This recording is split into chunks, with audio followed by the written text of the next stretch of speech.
Welcome to Banking on Experience, the one-stop shop for all your financial services tips and tricks, the future of business and the future of the customer. Here is your host from CRM Next. Hello, welcome to another episode of Banking on Experience. I'm here today with Eileen Zimmerman, who's been a journalist for 3 decades covering business, technology, and social issues for a wide array of national magazines and newspapers. She was a columnist for the New York Times Sunday Business section for 6 years, and since 2004 has been a regular contributor to that newspaper. In 2017, Zimmerman also began pursuing a master's degree in social work, and she lives in New York City. Welcome, Eileen. Thanks for having me, Marla. You bet. So today's topic is kind of a hard one to discuss, perhaps, but I think a really important one. And it's about when you suspect a coworker or an employee is struggling with addiction. You bravely published a book recently about your own personal experience dealing with the impact of addiction. Yes. After discovering your now late ex-husband's secret life that led to his death. So can you tell us a little bit more about your book, Smacked? Yes. So Smacked is a memoir, and it's my story, but largely the story of my ex-husband, Peter, who was a really successful and powerful law firm partner at a Silicon Valley-based law firm, but he was working in San Diego. They had a very large office there. And he had been acting really bizarrely, had kind of crazy behavior that didn't make a lot of sense, wasn't showing up for work, was really, really sick with this like low-grade ongoing flu. He lost weight and he just, he wasn't acting like himself, and it was getting progressively worse, having car accidents, losing wallets, things like that, not showing up to pick up our kids. And it got to a point where he was so sick, he hadn't responded to calls or texts or emails and we couldn't reach him, my kids and I, for about 2 days. So I decided to go up to his house and check on him and take him to the hospital because they had said he was very sick when he left, when they left, but he didn't want to go. He didn't want to go to the emergency room. And when I got to his house, I found that he died. And I thought he must have had a heart attack or died from working too hard because, as you can imagine, the hours of a partner, an intellectual property partner at a firm like that. But it turned out that he had been an intravenous drug user and died of an infection related to drug use. He was also really, really sick from using. And I was completely stunned. Yeah, I'm so sorry. That must have been such a challenging decision for you to actually publish the book and reveal such personal struggles for you and your family. So what made you decide to go public with that story?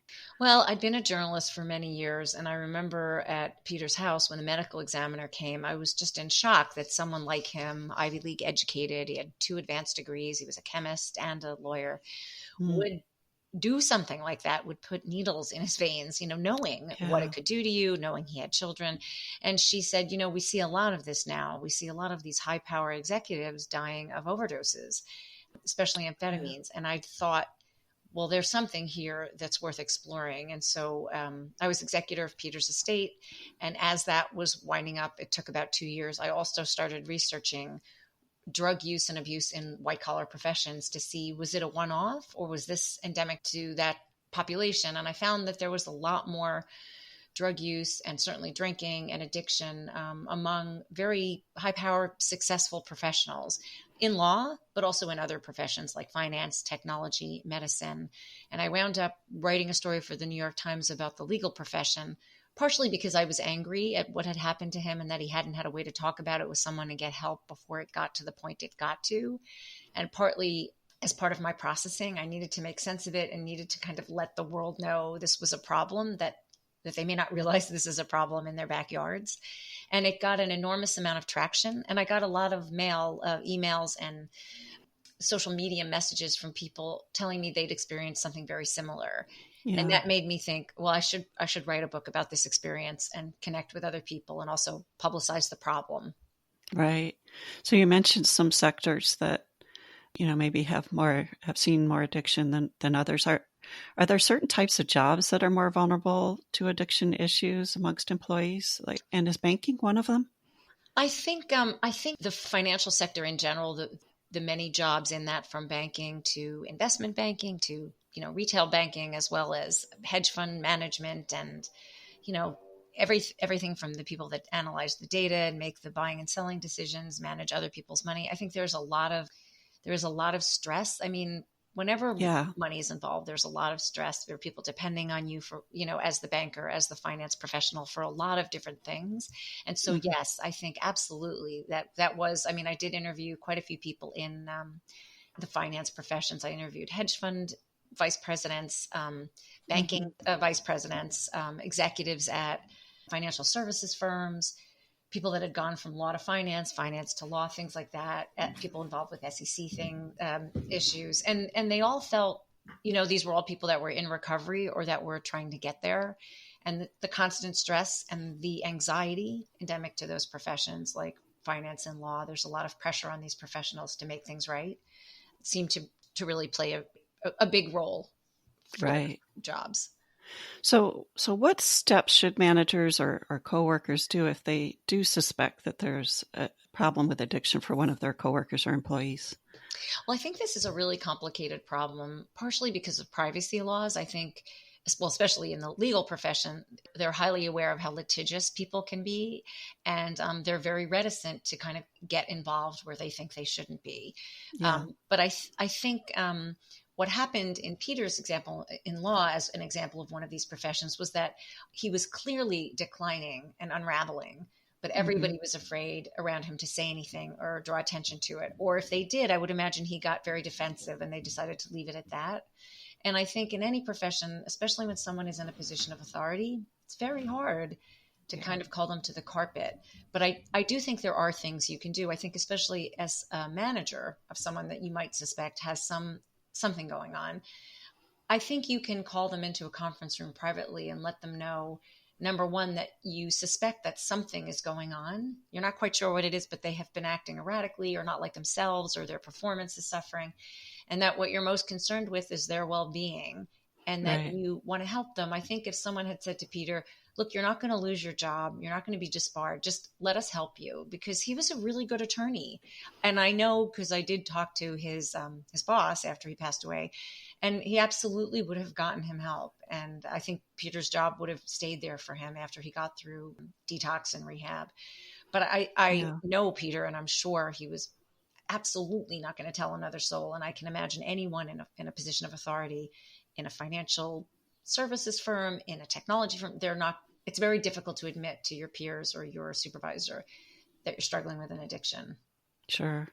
So you said that it was obvious that Peter was declining, but what are the signs that we should be aware of to help spot issues amongst coworkers or employees? Right.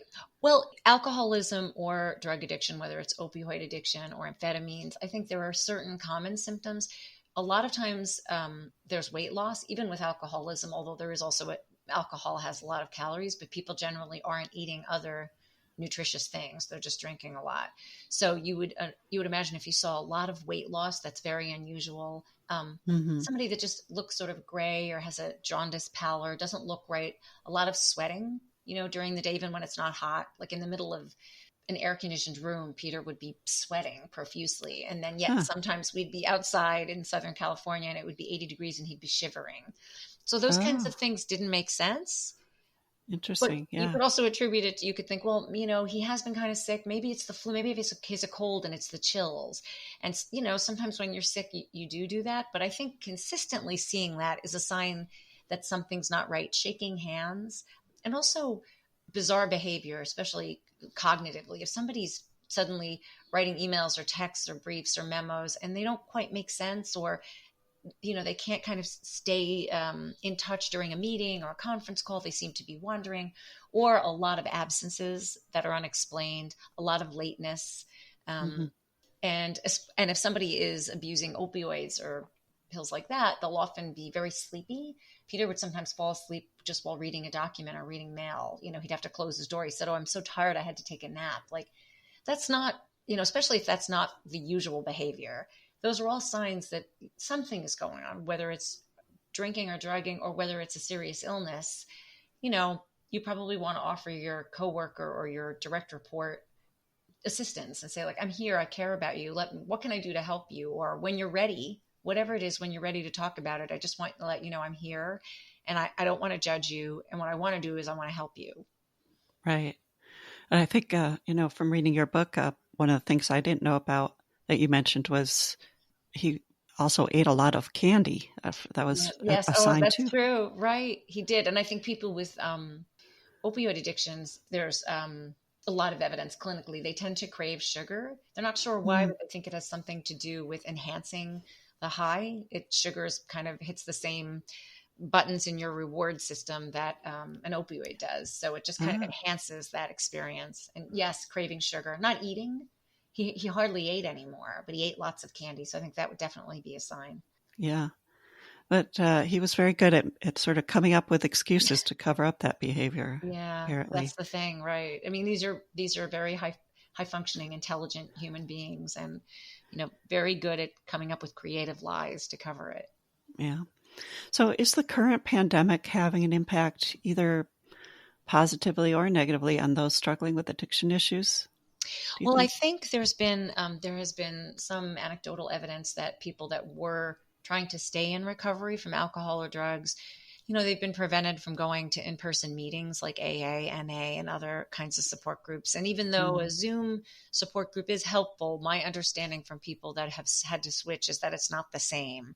There is yeah. something about that face-to-face experience or being able to hug other people that's, I think, really important for someone, especially in the early stages of recovery when they need a lot of support. Yeah. Um, and I think for someone who had a drug problem or a drinking problem that was maybe somewhat kind of under control, like allowed them to still work and sort of function at least just under the radar. I think being locked at home with a family, worrying about your job, being furloughed or having to take a pay cut, all of those stresses are all indicative, have all shown in the past that they lead to more substance use. So it is kind of hard to imagine that professionals that are struggling perhaps with, the insecurity of what the future of their job may hold, furloughs, layoffs, income reductions, and also just not being in their place of employment, having to deal with other family members around them, no privacy, whatever. That's probably going to put them out of their comfort zone and cause more drinking, more substance use and abuse. And that ultimately can lead to dependence and addiction. So why do you think there's such a stigma to that addiction and kind of an unwillingness to admit that it can be a white collar issue? Well, that's a good question. I think people in white collar professions, they often have to have a certain level of education. They're making a certain income, and there's this feeling that addiction does not happen in that world. Like that is not something that's endemic to that world. It's other people. It's people that are far less able socioeconomically. They're further down on the ladder. Perhaps they're not as well educated. Maybe their professions are not so much white collar. Maybe they're more blue collar. Maybe they're out of work.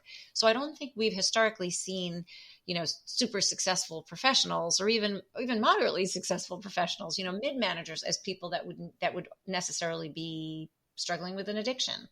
But I think, because of that, there is a stigma. There's a lot of shame in the community admitting that you did kind of fall victim to an addiction. I think with Peter, for instance, there was a certain level of arrogance that he knew enough about the drugs. He had been a chemist, he was a lawyer, he understood their effect on the brain, that he probably figured, I can do this recreationally. I can do this just for fun. I'm not going to become an addict. But Mm, but these substances are so much more powerful, I think, than some of these people realize, that it's really easy to become addicted and it overtakes you. And then you're right, there is a lot of shame. There's a stigma in it. I interviewed a guy that was a judge who had he wound up going to prison for he was caught at his heroin dealer's house. His best friend, also a judge and an attorney, died in front of him of a cocaine overdose, and the guy still continued using. And he said, oh, there were so many attorneys and people that were using. And he said, we had this rule where if you're not injecting, you're not an addict. So you could snort as much heroin or cocaine or opioids as you wanted. And like that was their way of separating it, because the yeah, stigma of being an addict, quote unquote, was way too great. So there's this like ignorance about it, or a lack of a denial about it. right. But it is. And it also, of course, it's like admitting you have a vulnerability or a weakness, which at the top of these professions is not something that's generally done. Yeah. So can you answer the nature nurture question for us? I mean, are some people more biologically susceptible to addiction, do you think? Or Yeah. Or is it the so-called sort of risky lifestyle that's the main cause, or is it some combination of both? It's What do you it's think? a combination of both, because I'm sure, as you know some people that are under an enormous amount of pressure, and now during the pandemic maybe feeling all sorts of other pressure in all sorts of other ways, and they don't necessarily become alcoholics or start using drugs and become addicted. They're able to find other ways to cope with their stress and anxiety. But I think there is some genetic predisposition. I can't remember exactly, I don't have the statistics in front of me, but somewhere between 30 to 60% of addiction is considered genetic or genetically Wow. motivated. But then there's nurture, and there's nature, then there's environmental stressors. So Yeah. if you have maybe a predisposition to be somebody who's going to wind up addicted to a substance, and then you add in all these other things like mental health issues, like untreated depression or anxiety, perhaps bipolar disorder or other mood disorders, and then you add in all the stress of the profession that you're under, maybe feeling like you can't meet the needs of everybody that needs you right now, all of those kinds of things, plus family pressure, relationship pressures. It's kind of a perfect storm where you're going to wind up looking for some relief, and that relief may be a pill or a needle or a powder, or a drink. Yeah. Well, I really thank you for sharing your story. It's really brave, and both in your recently published book Smacked, as well as in our podcast today.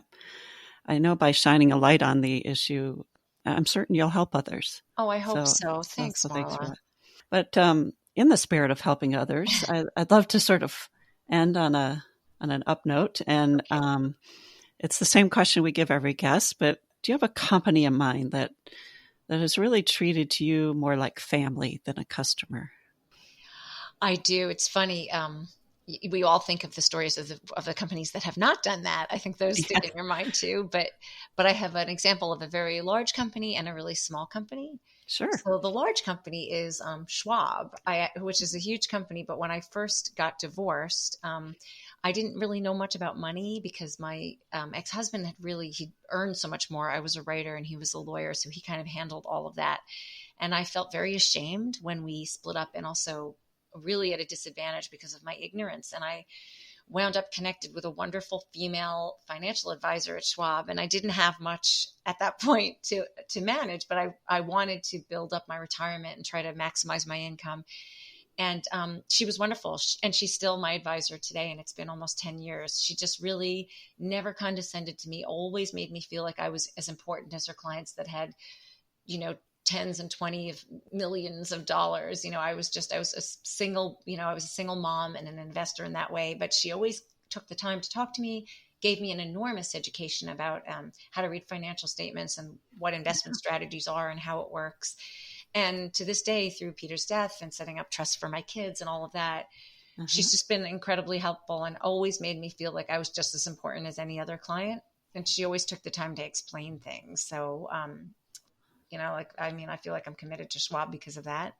Yeah. And then recently I use, like a lot of people, I have a pitcher in my refrigerator that has a filtration system in it.